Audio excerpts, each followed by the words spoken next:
Good morning, everyone. This is Joe Mesker coming to you virtually from our Wednesday morning Truckee Meadows networking group. Our speaker today is Miss Linda Lovie, and Linda's going to tell us all about investments and retirement. Linda, please take it away. Good morning. I'm Linda Lovie with Lovie Wealth Management, financial advisor and investment advisor rep with over 25 years in the industry. And so what I wanted to do today was to help people avoid a lot of the mistakes I've seen made. And by doing that, I'm going to ask a bunch of questions just for food for thought so you can see, hey, if I'm in that situation, some of the things I can help you work through. So I'm going to pause between so you have a second to think about each of the questions and chime in if you want to speak up and say anything about any of them. So the first question is, have you ever planned to save for some kind of a goal, but then as you're getting to that goal, all of a sudden some emergency comes up and the money gets used for the emergency? So you try it one more time, and once again, an emergency comes up and you have to use the money for something else. So then you give up and you don't ever get through that goal. Another question is, have you ever thought, well, I'm going to start increasing my savings, but I don't have time to do it right now, so I'll do that a little later. How about, you know what, I've got a 401k, I probably should look at my choices and see if I need to add anything. I probably need to see if I need to rebalance or pick different funds. But then you look at the choice and you go, what does a small cap mean? How much should I have in a small cap? Or what percentage should I have in bonds? So then you leave because you're overwhelmed by all the choices and don't understand the impact of the different choices you have. What about rebalancing it? Do you go back every single year and look at the choices that you have and say, okay, I need to rebalance that? Do you know what rebalancing is? How about, do you know how much you need to have saved before you retire so that you can have a comfortable retirement? And secondly, if you do know that number, do you know how much you need to be saving monthly to be able to reach that goal? Or have you ever had a friend who they lost their partner and they were left devastated? They had no idea what to do, how to pay the finances. Do you yourself, if you're a couple, know how much money needs to go out in bills or how much money is coming in? Have you ever wondered if you were affected by a loss? Have you planned well? Would your people be taken, your loved ones be taken care of? What about having kids? You want to put money through college. Have you thought about that concept about, hey, how much you can put aside for them? The other thing is about what if being injured or sick? Have you ever known anybody who's been hurt and they're devastated because now they've lost their income? So there's disability policies that a person can buy a lot of times through work. That's the most economical. But if you don't have a policy available through your job, you can buy one on your own. And that way you've got some of the money being replaced. Without that, would you have enough money to be able to keep food on the table and keep your mortgage payment? Then, do you understand the difference between health insurance and disability insurance? It's real common. People will think because they have a health insurance policy at work that they have a disability policy, and they're two total different things. So by having a disability policy, you can replace that income and keep yourself sound. How about investing some of your money so you're pursuing a tax-free income growth so that when you start taking money out of your qualified plans, you've got a source of income to pay the taxes without increasing your tax bracket? Is that a good strategy for you? Also, there are investment options you can purchase so you can create a lifetime income for yourself. Wouldn't it be nice to know that no matter how long you lived, you would have some source of income always coming in besides the Social Security, if you're even lucky enough to get Social Security? Have you also considered the idea of putting something in place so if you needed long-term care help, that it wouldn't eat up all your assets so quickly? The majority of the people are going to need some kind of help with those kind of expenses. Do you have a full, comprehensive financial plan to put all these pieces together? As you know, one area changes in your life, it changes how you can save for other areas of your life. By having a financial plan, you can set up priorities and figure out what's the most important, go through all your different things you need to accomplish and pick them out one at a time and work through them. As you know, with life changes such as a job loss or a new job or getting married, having a baby, buying a house. These are just some of the things that be aware of, how it changes all the different areas. Working with a financial plan can help you to make sure you meet all the goals. And me as a financial advisor, for example, I can help you pick and choose, walk side by side with you, do annual reviews and see how you're doing, making sure that you're staying on track. I also help you stay invested so that when the stuff is going on in the media, you don't get panicked and want to move it to cash. In fact, I had a client who had told me recently he wanted to move a bunch to cash because he was so afraid of what was going on. We had a discussion, looked at his plan, revisited what his plan was. He decided to go ahead and stay in the market. And when I recently met with him, he told me twice he was very glad that we had the talk. So I kind of hold your hand through all the media hype and so on. I also help you to avoid all those quick get-rich-quick schemes. So my race with meeting your different financial goals is not what you call an exciting one, like all the, ways you can get rich real quick. But I'll tell you, our chances of meeting your goals are greatly improved over the get-rich-quick schemes. And then the other thing is also by having a financial advisor, they can help remind you to, when you get a raise, to increase your savings rather than letting the time slip by. As a financial advisor, if you meet with me, I will do a discovery meeting. It will take about 45 minutes. We'll look at all the details of your financial situation, non-judgmentally. We'll look at how it all fits together. If you're a business owner, I'll even ask you additional questions, how that business fits in. I'll get a full understanding of where you're at, what you'd like to accomplish. And then from there, we'll find out what keeps you up at night, and I'll tell you what keeps me up at night, what I worry about for my clients. And then we'll build out a process with slow, steady, manageable steps. I'll guide you through all the ups and downs, the media hypes, the latest trends, and help you win that race.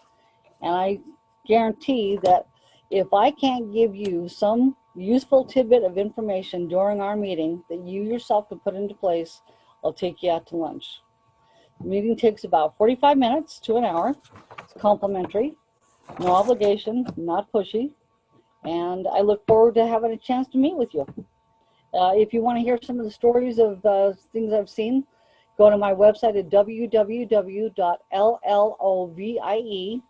and go to the About Me tab, and you'll see real life situations, and you can read a bunch of different things that I've seen. Of course, the names have been changed to protect the innocent. So yes, let me help you, guide you along the way. Again, thank you very much for your time. Cool.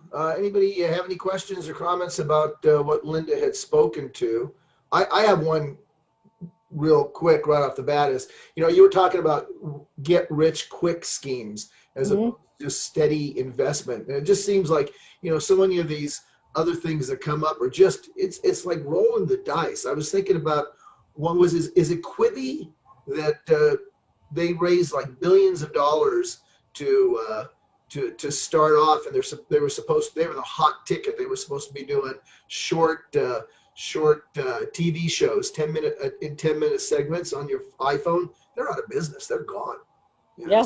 Yep. There's a lot of them out there. I mean, every time you turn around, and the thing is, it always seems so exciting when you hear all these things. You think, oh, great, I can get on the bottom line, But then, majority of them, you look at them, then they're not around 5 years later. So, be real cautious of that. And having a financial advisor, they can do the research for you to help you find, is this something really solid, or is this something you need to research even more? Very cool. Other questions, other comments? All right, I have one more. Speak to a little bit, if you would, buying individual stocks as opposed to doing like mutual funds, that kind of deal. Okay.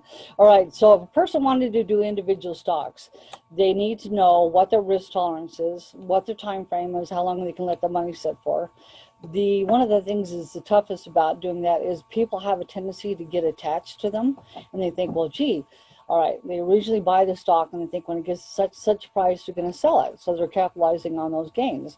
But then because the stock is doing so well, they get so excited that they don't want to let go of it. And the next thing you know, they ride all the way up and then it drops back down. And then they get discouraged because it's going down, so then they sell it at a loss.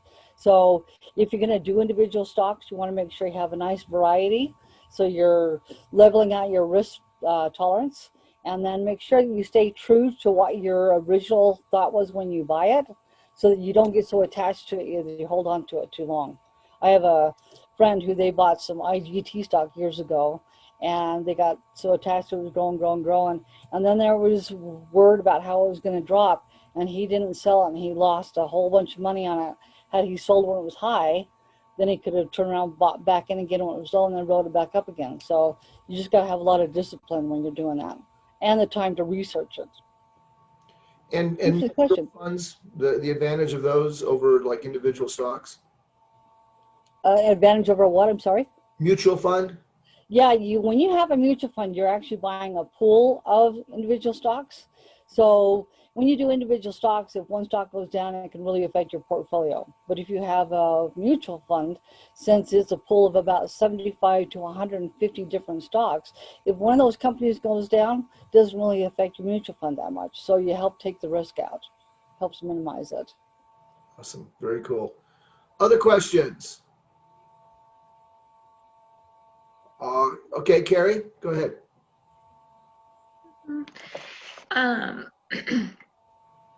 Sorry. Do you think that you have like one key takeaway for like maybe newer investors or people younger, and then people who are more sort of mid-range versus people who are closer to retirement? Is there like a key takeaway for sort of each stage that people may be ramping into? Good question. Yeah. When you're younger, you've got plenty of years to ride the market out. So try to be more aggressive. If you're comfortable and don't worry about looking at your statements and panicking if the market goes down 30%, because you've got plenty of time to ride the market out. When you're more mid-range, you want to have a portfolio that's not quite so aggressive. And then as you get older, when you're about 3 to 4 years away from retiring, then you want to increase your bond exposure to help lower that risk, so that you don't have to worry about all of a sudden now the market went down, your investments have gone down, and now you have to sacrifice on your quality of life in retirement. So good question. One thing I do want to remind people too is always, no matter what age you are, make sure you're saving. There is no genie in a bottle. There is no fairy godmother. There's no leprechaun with a pot of gold at the end of the rainbow. There's only you to plan for your own savings. And if you hire me to help you with that. You were talking about long-term health care and disability, and how do those work into your portfolio for investing? That's another good question. So as far as the order of importance, the first thing a person should do is build up your cash reserves. The second thing a person should do is get the disability insurance, because it's guaranteeing your income. If you don't keep that income coming into you, how are you going to keep everything else going? How are you going to keep your mortgage? How are you going to be able to plan for your retirement, let alone put a kid through college and so on? So really, disability is one of the most often missed areas that people need to cover, because it's not fun. People want to buy stuff that's fun. So, but from a financial standpoint, really is the second piece that a person should have put into place.